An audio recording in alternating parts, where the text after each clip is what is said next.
ಮುಂಜಾನೆ ಆರಾಧನೆ. ಇಂದಿನ ವಾಕ್ಯ ಫಿಲಿಪಿಯರಿಗೆ ಬರೆದ ಪತ್ರ 4ನೇ ಅಧ್ಯಾಯ 5ನೇ ವಾಕ್ಯ. ಯಾವ ವಿಷಯದಲ್ಲೂ ಚಿಂತಿಸದೆ ನಿಮ್ಮ ಅಗತ್ಯಗಳಿಗಾಗಿ ದೇವರಲ್ಲಿ ಪ್ರಾರ್ಥಿಸಿರಿ. ಪ್ರಾರ್ಥಿಸುವಾಗಲೆಲ್ಲ ನಿಮ್ಮಲ್ಲಿ ಕೃತಜ್ಞತಾ ಭಾವ ಇರಲಿ. Praise the lord. ಪ್ರಾರ್ಥಿಸುವಾಗ ನಮ್ಮಲ್ಲಿ ಕೃತಜ್ಞತಾ ಭಾವ ಇರಲಿ. ಪ್ರಾರ್ಥಿಸುವಾಗ ನಮ್ಮಲ್ಲಿ ಪ್ರಭುವಿಗೆ ಸ್ತೋತ್ರ, ವಂದನೆ, ಆರಾಧನೆ ಮಾಡುವಂತಹ ಛಲವಿರಲಿ.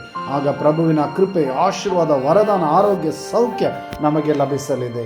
ಮನುಷ್ಯ ಗ್ರಹಿಕೆಗೂ ಮೀರಿದ ದೈವ ಶಾಂತಿಯು ನಿಮ್ಮ ಋನ್ಮನಗಳನ್ನು ಕ್ರಿಸ್ತ ಯೇಸುವಿನ ಅನ್ಯೋನ್ಯತೆಯಲ್ಲಿ ಸುರಕ್ಷಿತವಾಗಿ ಕಾಪಾಡುವುದು. Praise the lord. ಪ್ರಭು ಯೇಸುವಿನ ಕೃಪೆ, ಆಶೀರ್ವಾದ ಸುರಕ್ಷಿತವಾಗಿ ಕಾಪಾಡುವುದು. ಪ್ರಭು ಯೇಸುವನ್ನು ಆರಾಧಿಸೋಣ. ಈ ಕ್ಷಣದಲ್ಲಿ ಯೇಸುವಿನ ನಾಮಕ್ಕೆ ಸ್ತೋತ್ರ, ವಂದನೆ ಸಲ್ಲಿಸೋಣ.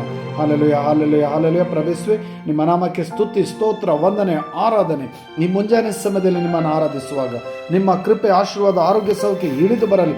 ಪವಿತ್ರಾತ್ಮರಿಂದ ಅಭಿಷೇಕಿಸಿರಿ. ಪಿತನ ಸುತನ ಪವಿತ್ರಾತ್ಮರ ನಾಮದಲ್ಲಿ